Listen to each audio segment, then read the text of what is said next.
नमस्कार, news one India में आप सभी का स्वागत। आपके साथ मैं हूं अर्चना कौशल। आप देख रहे हैं देवभूमि।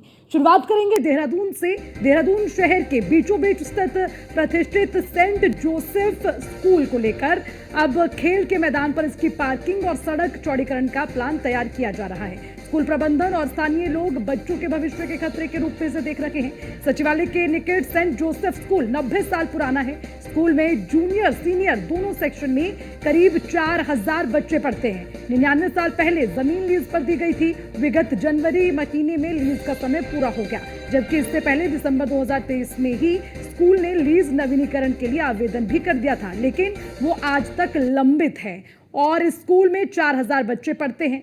यदि लीज का नवीनीकरण नहीं होगा तो इन बच्चों का क्या होगा, और अगर केवल खेल के मैदान की जमीन ली जाएगी तो बच्चे कहां खेलेंगे? प्रशासन की टीम की ओर से की गई नाप जोख से अब स्कूल प्रशासन बेहद चिंतित है। स्कूल के प्रिंसिपल चिंतित हैं। सरकार की ओर से टकटकी लगाए देख रहे हैं। सवाल तो ये भी कि क्या सरकार के पास ट्रैफिक व्यवस्था और पार्किंग के लिए कोई और प्लान नहीं है? चर्चा यह भी है कि एक कॉमर्शियल निर्माण और एक नेताजी के दबाव में ये सब हो रहा है। फिलहाल ये मामला सुर्खियों में है। प्रधानमंत्री के खेलेगा इंडिया आगे बढ़ेगा इंडिया जैसे अभियान पर भी ये अधिग्रहण किसी धक्के से कम नहीं होगा। तो देखिए, काफी महत्वपूर्ण मामला है और स्कूल के प्रिंसिपल इस वक्त चिंतित हैं इस पूरे मामले को लेकर, और चिंता का विषय यहाँ पर पढ़ने वाले हर एक बच्चे के लिए है। और प्रतिष्ठित सेंट जोसेफ स्कूल की लीज जमीन वापस लेगी सरकार, इसको लेकर एक बड़ा प्रश्न चिन्ह इस वक्त बना हुआ है। कब्जा वापस लेने स्कूल परिसर पहुंचे अधिकारियों की फौज, ये भी जानकारी मिली है। स्कूल के मैदान पर पार्किंग और सड़क चौड़ीकरण का प्लान तैयार किया जा रहा है। बड़ी बात यह कि सिर्फ जो स्कूल में बच्चे वहां पर खेलते हैं, पढ़ते हैं, आखिर उसी जमीन को क्यों इसके लिए चयनित किया गया, वो भी एक बड़ा प्रश्न चिन्ह बना हुआ है। ये सेंट जोसेफ अकेडमी 90 ईयर्स से चल रही है इधर, और इसमें से बहुत बड़े बच्चे पढ़ करके गए हैं, और बहुत इलस्ट्रियस एलुमनी भी है हमारे साथ जो अपने नेशन के लिए सर्विस किया है। जैसे एयर चीफ मार्शल होता और चीफ ऑफ आर्मी वैसे है, बहुत अनेक लेफ्टिनेंट जनरल भी था हमारे से, अनेक मेजर जनरल वैसे क्या होता है वो कर्नल लोग, पर बहुत स्पोर्ट्स लोग भी आज भी इंडिया के लिए जो खेल रहे हैं। बहुत बच्चे इधर से पढ़ गए हैं, उनके नाम तो मेरे पास है, अभी तो आपको दे सकता हूँ बहुत। इसलिए ये ग्राउंड हमारा एक स्कूल ऐसे है, हम सिर्फ पढ़ाई में ध्यान सिर्फ नहीं देते, पर all round development of the child वो हमारे लिए बहुत महत्वपूर्ण है। इसलिए तो हम स्पोर्ट्स एंड गेम्स को बहुत इम्पोर्टेंस देते हैं हमारे स्कूल में।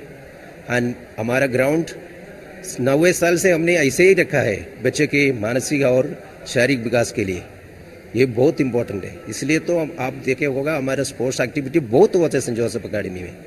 इसलिए तो हमारा आशा है, हमारा विश्वास है, हमारा सरकार हमने लीज रिन्यूअल के लिए दिया है ये लैंड, वो करेंगे। और जो कुछ हमने सुना है आजकल, आप लोगों से सुना है, कुछ न्यूज़पेपर में पढ़ा है, ऐसे बहुत दुख हो गया वो देखने के। हमको मालूम नहीं था ये क्या गोली चल रहे थे, पर आज हमारे न्यूज़पेपर से पढ़ा है और टीवी चैनल से भी देखा है, ऐसे कुछ न्यूज़ आया है, वो हमारे लिए भी दुख हो गया। पर हमारा आशा है हमारा सरकार हमारे लिए बिल्कुल हमारा ये रिन्यूअल लीज रिन्यूअल ठीक करेगा। आज आप लोग भी इसी ग्राउंड में खड़े हैं और 5 मिनट पहले जब ब्रेक थी तो आपने देखा यहाँ सैकड़ों के हिसाब से बच्चे ब्रेक कर रहे थे। यही बच्चे शाम को आके फिर स्पोर्ट्स खेलेंगे। इनमें से कई बच्चे सुबह आके प्रैक्टिस करते हैं। ये स्पोर्ट्स ग्राउंड एक आत्मा है सेंट जोसेफ अकेडमी की, देहरादून की। इतना बड़ा जो ग्राउंड 400 मीटर के एथलेटिक्स वाला, ये शायद अब एक ही यही बचा है। इसके ऊपर भी अगर नज़र है किसी की अपने फ़ायदे के लिए या सरकार के पार्किंग के सपोर्ट के लिए, तो ये कोई और विकल्प ढूंढना चाहिए, ये ठीक नहीं है। 4000 बच्चे और उसके पहले की पीढ़ियाँ, 90 साल पुराना स्कूल है। हम लोग एनडीए में गए थे, इसी ग्राउंड में अपनी फिटनेस करके 10 से 20 अफसर हर साल एनडीए आईएमए के लिए यहाँ से सेलेक्ट होते हैं। और क्यों? क्योंकि हम फिट हैं, हमारा ऑलराउंड ग्रोथ है और हम इसी स्कूल के ग्राउंड की वजह से हम आगे तक जनरल, एडमिरल, चीफ सेक्रेटरी, बड़े डॉक्टर, इंजीनियर बनते हैं। और ये सिर्फ सेंट जोसेफ्स नहीं, ये हमारे उत्तराखंड के बच्चों के आगे फ्यूचर ग्रोथ की बात है। राजधानी के 90 साल पुराने और देश की कई प्रमुख सेवाओं में अपने बच्चों को बतौर अफसर भेज चुके इस स्कूल के इसी खेल मैदान पर अब संकट है। दरअसल तर्क ये है कि इस स्कूल के इस प्लेग्राउंड की करीब 30 मीटर की पट्टी यातायात सुधार के लिए अधिग्रहित की जा सकती है और कल एक कमेटी ने यहाँ सर्वे भी किया है। परंतु अब इस स्कूल का प्रशासन और एलुमनाई परेशान है कि बच्चों की स्पोर्ट्स एक्टिविटी आखिर कहाँ होंगी। चर्चाएं इस बात की भी प्रबल हैं कि कुछ कॉमर्शियल एक्टिविटियों को फायदा देने के लिए और कुछ लोगों के रसूख और प्रभाव को देखते हुए भी इस कदम को बहुत आनंद फानंद में लिया जा रहा है। जबकि स्कूल प्रशासन को पूर्ण विश्वास है कि जो लीज दिसंबर में खत्म हुई और जिसकी पत्रावली इनकी शासन में लंबित है, इस पर सरकार जल्दी निर्णय लेगी और बच्चे जो हमारा भविष्य है, खुद प्रधानमंत्री कहते हैं खेलेगा इंडिया तभी बढ़ेगा इंडिया, इस धारणा को इस स्कूल से भी और आगे बढ़ाया जा सकेगा। बहरहाल शहर के इस महत्वपूर्ण स्कूल में जहां करीब 4000 बच्चे पढ़ते हैं, वहां अभी चर्चाओं, आशंकाओं का बाजार गर्म है कि आखिर बच्चों के खेल के मैदान का होगा क्या। कैमरा सहयोगी अंजीत के साथ सुदीप जैन, न्यूज़ 1 इंडिया, देहरादून। और इसी पर ज्यादा जानकारी के साथ हमारे ब्यूरो चीफ सुदीप जैन हमारे साथ जुड़ गए हैं। सीधा उनका रुख कर लेते हैं। सुदीप जैन, आपसे समझना चाहेंगे, इस वक्त एक बड़ी समस्या बच्चों के स्कूल के प्लेग्राउंड को लेकर है और समस्या इसलिए क्योंकि उस प्लेग्राउंड को चयनित किया जा रहा है चौड़ीकरण के लिए, पार्किंग के लिए। सुदीप, मैं आपसे जानना चाहूंगी, क्या सिर्फ वो प्लेग्राउंड ही एकमात्र ऐसी जगह है जहां पर पार्किंग बन सकती है या फिर जो दूसरी योजना तैयार की जा रही है? जरा समझाइए पूरा मामला। देखिए, आपके सवाल में ही जवाब भी छिपा हुआ है और यही सब शहरवासियों के, पत्रकारों के भी जहन में है कि ये कितना पुराना स्कूल, जहाँ नौनिहालों से लेकर 12वीं तक के बच्चे खेलते हैं, कूदते हैं, मार्च पास्ट करते हैं, कई एक्टिविटी होती है। देखिए, राजपुर रोड पर जाम निश्चित तौर पर ज़्यादा है, इस बात से कोई इनकार नहीं। नई पार्किंग स्पेसेस की ज़रूरत है, परंतु जिस स्थान का चयन किया जा रहा है उससे पूरा ट्रैफिक क्लियर हो जाएगा या बहुत बड़ी राहत मिलेगी, ऐसा नहीं लगता।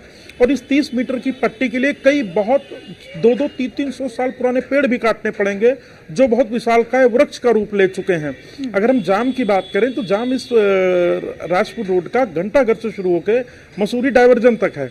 नए पार्किंग स्पेस डेवलप होने चाहिए, कुछ और तौर तरीके आजमाए जाना चाहिए, लेकिन बच्चों के स्कूल को सीधे टारगेट करके और ग्रीन लैंड को देखते हुए जहाँ पे इतना अच्छा मैदान डेवलप है, वहाँ पे अगर कॉमर्शियल एक्टिविटी या ट्रैफिक का विस्तार होगा तो लोगों को कुछ राहत तो मिलेगी, परंतु नौनिहालों का क्या, वो कहाँ खेलेंगे?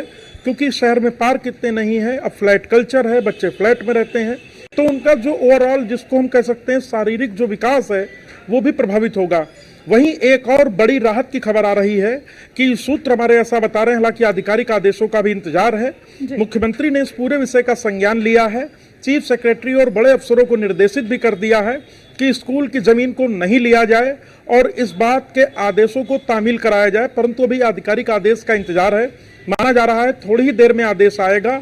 बच्चों के हित को देखते हुए मुख्यमंत्री पुष्कर सिंह धामी ने एक और बड़ा और सराहनीय निर्णय लिया है, जिसकी प्रशंसा भी होनी चाहिए कि 4000 बच्चे जहां खेलते कूदते हैं उस मैदान को तो कम से कम छोड़ा जाए। कुछ और व्यवस्थाएं हो सकती हैं, आज आधुनिक समय है, इंजीनियरिंग बहुत आगे चली गई है, कुछ और तौर तरीके भी अपनाए जा सकते हैं। चलिए सुदीप, ये सूत्रों के हवाले से अच्छी जानकारी आपने दी कि संज्ञान में है मुख्यमंत्री के मामला और अब उम्मीद की जा रही है कि इस पर कुछ बड़ा एक्शन लिया जा सकता है। हालांकि अभी आधिकारिक तौर पर कोई घोषणा इसको लेकर नहीं हुई है, लेकिन ये जरूरी है कि बच्चों के खेल को लेकर या फिर उनकी तमाम एक्टिविटी को लेकर किसी भी तरह से कोई खतरा ना मंडराए।